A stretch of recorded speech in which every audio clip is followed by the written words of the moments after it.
Welcome to my YouTube automotive channel. In today's video I have 2019 GMC Terrain and I will show you how to remove and replace the license plate light bulbs. This video will apply to second generation of GMC Terrains made from 2018 all the way up to 2024. Okay, before I start I will show you. So one of the bulbs is not working and this is the one, the right one. Okay, now the easiest way to do this is probably just to lift up the hood partially so you don't have to kneel down.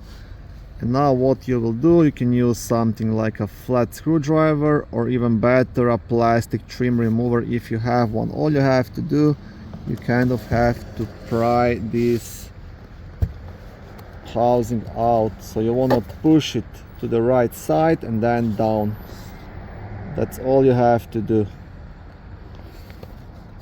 And once you remove the housing, to access the bulb you just have to turn the socket counterclockwise. I'm trying to work with one hand here, and here is the bulb.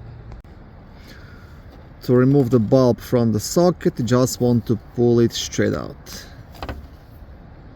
And that's it. Okay, and now I just installed the new bulb, and before installing it back in you want to make sure that it actually works, so just turn on the lights and test it. Okay, now once you confirm everything is good, you will install this socket into the housing by turning it clockwise and then just insert it back here into the opening. That's it. It literally takes less than 30 seconds to replace these light bulbs. Thank you for watching this short video. I hope it was helpful and educational. If it was, please like it and consider subscribing to my YouTube automotive channel.